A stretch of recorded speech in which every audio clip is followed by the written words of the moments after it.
Habang naaalala ni Kento na Nami yung buhay niya bago maging sorcerer, nakita niya si Kiyotaka Ijichi sa Shibuya Station malapit sa exit 13 bandang siyam, 44 PM.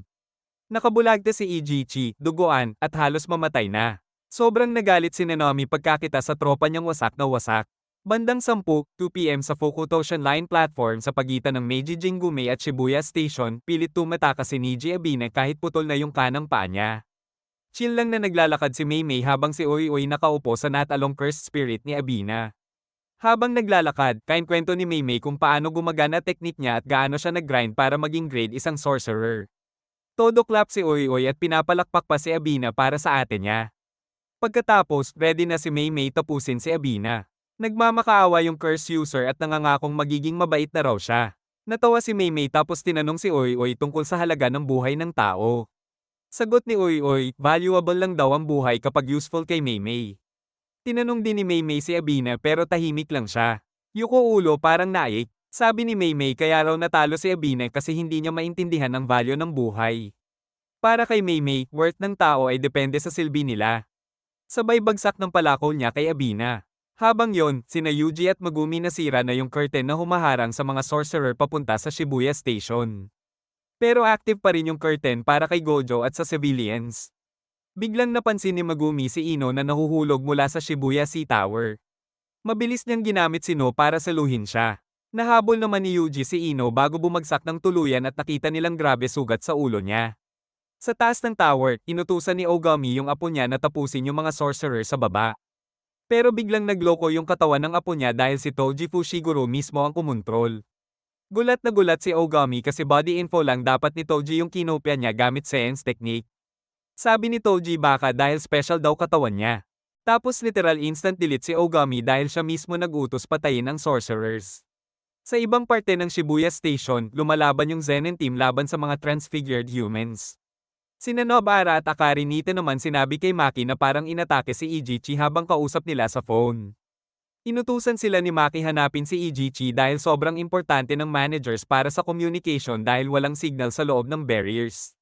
Naghiwalay sina Nobara at Akari habang sina Maki at Naobito parang spectator mode lang. Pagkatapos masalba si Ino, gusto sana ni Yuji bumalik sa tower para mag-higanti. Pero sinabi ni Megumi na buhay pa si Ino kaya mas importante iligtas si Gojo. Naghiwalay sila. Dumiretso si Yuji sa station habang si Megumi bahala kay Ino. Sinabi ni Uy kay Maymay na wala na yung curtain. Na-excite si Maymay dahil feeling niya magkakautang sa kanya si Gojo ng bongga. Sa Shoto Bankamura Street, hinarang ni Haruta Shigimo sina Nobara at Akari. Masaya pa siyang makakita ng babae matapos daw niyang ubusin yung mga lalaking managers. Naisip agad ni Nobara na siya yung umatake kay Ijichi. Sinabihan niya si Akari magpanggap magtatago sa subway entrance tapos tumakas sa ibang daan. Pero narinig ni Shigimo yung bulungan kaya binato agad niya ng sword si Nobara. Nasalag niya gamit martilyo tapos sumugod agad. Habang tumatakbo si Akari, yung sword ni Shigimo parang may sariling utak at hinabol siya mag-isa. Nahabol nito si Akari at tinaga yung ankles niya kaya natamba siya. Dahil doon, na-realize ni Shigimo na hindi pala nagtatago si Akari kaya hinabol niya agad habang hinahabol din siya ni Nobara. Pagpasok sa station, sinipa ni Shigimo si Akari sa dibdib parang football.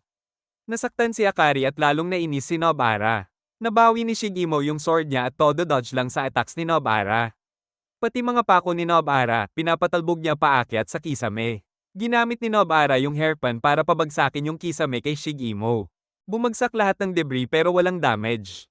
Dahil hindi na makita si Shigimo sa alikabok, inakala ni Nobara panalo na siya kaya lumingon siya kay Akari. Biglang lumipad palabas yung sword ni Shigimo mula sa usok at tinamaan si Nobara sa panga. Nakonkos siya at sobrang hilo. Napaupo si Nobara sa sahig habang lumalapit si Shigimo. Hirap magsalita si Nobara pero tinanong niya bakit siya pumapatay. Sagot ni Shigimo, wala raw siyang dahilan, trip lang niya. Tapos paulit-ulit niyang sinaksak si Akari habang nasa sahig. Sumigaw si Nobara na tumigil siya. Nangasar pa si Shigimo at sinabing pigilan daw siya kung kaya.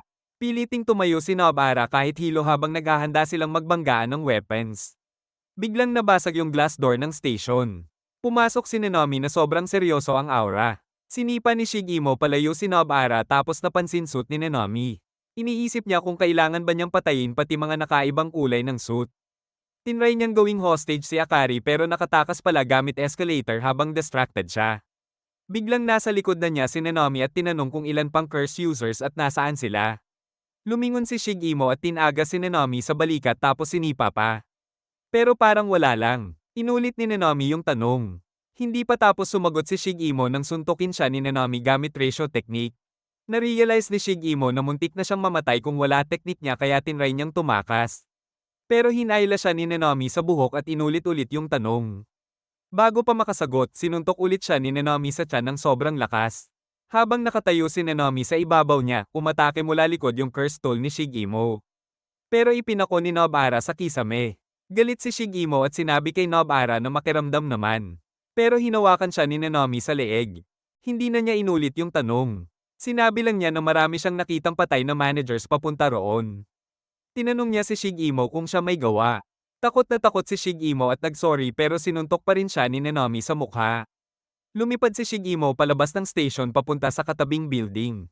Namangha si Nobara sa lakas ni Nanami at na-realize niya kung ano talaga ibig sabihin ng tunay na grade isang sorcerer. Umalis si Nanami at sinabi nilang kailangan hanapin si Akari. Samantala, sa ilalim ng Fukutoshan Line platform, nagkaharap sina Meimei at Sudo Geto.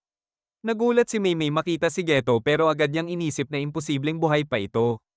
Ayaw din niyang maniwalang pumalpak si Gojo o kakampi sila ni Geto. Sinabi ni Meimei na sayang dahil mas gusto niya dati si Geto sa dalawang special grade students. Sagot ni Sudo Geto, sayang din daw na kailangan niyang patayin dating upperclassman niya.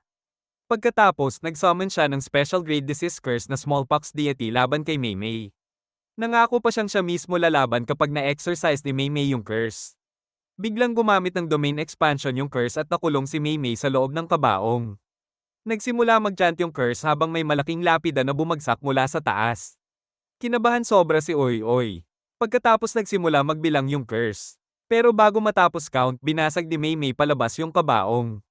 Tuwang-tuwa si Oy Oy habang si Meimei naman na-excite dahil matagal na raw mula nung huli niyang maramdaman na nasa danger talaga buhay niya. Bandang 10:10 PM, tumatakbo si Yuji sa loob ng Shibuya Station habang iniisip kung tama pa ba dinaanan niya dahil walang tao sa paligid. Habang nagpapahinga sina Nobara at Akari sa magkadikit na upuan, sinabi ni Nanami na magiging okay si Ijichi dahil nagawa niya yung kaya niya. Pinapaalala rin niya na dating trainee sorcerer si Ijichi bago naging manager. Sinabi rin niya sa dalawa na sealed na si Gojo. Hindi nila ito narinig kanina dahil nasa loob sila habang sumisigaw si Yuji sa taas. Pinaghintay ni Nanami yung dalawa para sa rescue habang sasama siya sa Zenin team papuntang Shibuya Station. Gusto sana sumama ni Nobara pero sinabi ni Nanami na yung susunod na laban pang grade isa pataas lang. Kapag sumama iba, sagabal lang daw. Habang pababa si Yuji sa escalator, bigla niyang nakasalubong si Choso. Nakilala agad siya ni Choso bilang isa sa pumatay sa mga kapatid niya. Agad niyang ginamit ang blood manipulation, convergence habang naghahanda umatake kay Yuji. Pagkatapos mahiwalay kay Megumi malapit sa Shibuya Tower, tumakbo si Yuji sa expressway papuntang Shibuya Station. Habang humaharurot sa tulay, nakita niya sa baba na inaatake ng mga transfigured humans ang mga sibilyan. Ang dami nila parang zombie rush event. Napaisip si Yuji kung tutulong ba siya o hindi kasi di niya kayang iligtas lahat pero di rin niya kayang deadmayin lang. Lalo siyang na-stress dahil sobrang lapit na niya sa station. Biglang may nagsalita ng Spice Cadro. Nakita niya si Toge na naka-peace sign pa parang chill lang. Tumalon pababa si Yuji at sinabi kay Inumaki na siya na bahala sa civilians. Sumagot si Toge ng Salmon, kaya umalis agad si Yuji at iniwan sa upperclassman niya yung situation. Pagkaalis ni Yuji, binuksan ni Toge yung zipper ng turtleneck niya at nilabas ang parang megaphone. Ginamit niya agad ang cursed speech laban sa mga transfigured humans. 10:10 PM, pumasok si Yuji sa Shibuya Station. Di niya alam na naghihintay pala si Choso sa loob. Pagbaba niya ng hagdan, nagkatinginan sila ni Choso. Pareho silang alerto agad pero si Choso unang umatake. Pagkakita pa lang niya kay Yuji, instant galit mode na siya dahil naalala niya pagkamatay ng mga kapatid niya. Gumamit agad siya ng blood manipulation, convergence piercing blood. Sobrang bilis ng attack kaya di nakareact ng maayos si Yuji. Tinamaan agad kaliwang braso niya at bomb utes diretso. Buti na lang naiwas niya katawan niya kaya di tuluyang naputol yung braso. Tumama yung dugo sa kisame at nahati pa ang signboard. Sunod agad si Choso gamit ulit ang convergence habang umiikot ang dugo sa pagitan ng mga kamay niya. Yumuko si Yuji at sumugod ng mabilis habang umiiwas sa susunod na piercing blood. Bago pa makapaglabas ulit ng dugo si Choso, in-uppercut siya ni Yuji gamit yung sugatang braso. Na-block ni Choso yung suntok pero naramdaman niya yung double impact. Napa-weird face siya doon. Tinanong ni Choso kung may last words ba mga kapatid niya bago mamatay. Di gets ni Yuji sino tinutukoy niya. Nilinaw ni Choso na yung dalawang pinatay ni Yuji. Sabi ni Yuji wala naman daw special last words pero umiyak sila bago mamatay. Pagkarinig nun, nagalit ng todo si Choso at gumamit ng flowing red scale. Pinakiusapan pa niya sina Eso at Kechizo na bantayan siya habang naglalabas siya ng napakaraming dugo sa likod niya na umabot sa kisame. Ginawa niyang orbang dugo sa kamay niya. Sumugod agad si Yuji at tinangkang sipin siya pero umiwas si Choso. Hinablat ni Yuji si Choso at pinabagsak sa sahig bago sinampal palayo yung blood orb. Sumabog agad yung orb sa sahig. Sinubukan ni Yuji suntukin si Choso pero umiwas ulit ito at sinipa siya palayo. Habang nasa sahig si Yuji, gamulong agad siya kasi umulan ng blood spike sa pwesto niya. Binanlian pa siya ni Choso ng malaking alon ng dugo at tumalsik siya sa pader bago hinigup ulit ni Choso ang dugo pabalik. Bago pa makadilat si Yuji mula sa dugo sa mata niya, sinuntok na siya ni Choso. Sinipa pa siya nito at tinangkang idikit sa pader gamit dagwang palad. Nakaiwas si Yuji pero nahawakan ni Choso kaliwang braso niya at tinamaan siya sa dibdib dahilan para tumalsik ulit siya. Habang lumalayo distansya nila, naisip ni Yuji na 50-50 na lang chance niyang umiwas sa piercing blood dahil sobrang bilis nito. Nag-isip siya ng strat. Tumalon siya para kontrolin timing ng attack ni Choso. Paglapag niya, pinaputok agad ni Choso ang piercing blood pero yumuko agad si Yuji at nakaiwas. Sumugod siya agad. Sinubukan ni Choso ibaluktot yung blood beam para tamaan siya pero mas mabagal na ito pagkatapos ng unang putok kaya naiwasan ulit ni Yuji. Di alam ni Yuji na may tatlong floating blood orb sa likod niya. Biglang ginamit ni Choso ang supernova. Sumabog yung mga orb at nagkalat ng dugo parang shotgun spread. Tinamaan ng grabe likod ni Yuji. Sinundan pa ni Choso gamit ang blood edge at tinuhag paan ni Yuji gamit blood dagger. Kahit masakit, ginamit ni Yuji yung paan niyang may tama para sipin si Choso palayo. Pero mabilis bumawi si Choso at gumamit ulit ng convergence at piercing blood para tapusin na sana si Yuji. Tinamaan si Yuji at tumalsik pero buhay pa rin siya. Napansin ni Choso na minadali niya attack kaya di tuluyang nabutas siya ni Yuji. Habang sugatan ng todo si Yuji, na-realize niyang sobrang lakas ni Choso. Habang umiikot dugo sa paligid ni Choso na parang rings, nagsalita ulit si Mechamaru mula sa communication device. Nagulat si Yuji at tinanong kung nasaan siya buong oras. Sabi ni Mechamaru nagtitipid siya ng energy dahil may kailangan pa siyang gawin. Nakilala niya si Choso bilang death painting at sinabi niyang kapareho ito ng blood manipulation ni Noritoshi Kamo. Nagpakawala si Choso ng blood ring attack at nagtago si Yuji. Dagdag ni Mechamaru, di niya alam weakness ng blood manipulation kasi balance daw itong technique sa combat. Napabro anong gagawin ko dyan vibe si Yuji habang umiiwas sa sunod-sunod na attack. Pinayuhan siya ni Mechamaru na tumakbo sa CR dahil may naiisip siyang plano. Kahit 10% lang daw chance gumana, mas okay na yon kaysa madilit si Yuji sa hallway. Habang minawasak ni Choso yung taguan niya gamit ang piercing blood. Tumakbo si Yuji papunta sa bathroom. Sinubukan siyang pigilan ni Choso sa pamamagitan ng pagwasak sa kisame at sahig pero nakapasok pa rin si Yuji sa CR. Habang sinusundan siya ni Choso, naalala niya na natalo ni Yuji mga kapatid niya kaya alam niyang di tanga kalaban niya. Pero biglang nagsalita si Mechamaru at inasar siya, tinawag siyang duwag tulad ng mga kapatid niya. Na-trigger si Choso at sumugod sa bathroom. Pagpasok niya, nakita niya ang communication device ni Mechamaru na nakakabit sa pader habang wasak lahat ng sprinkler at gripo kaya baha at basang-basa buong CR.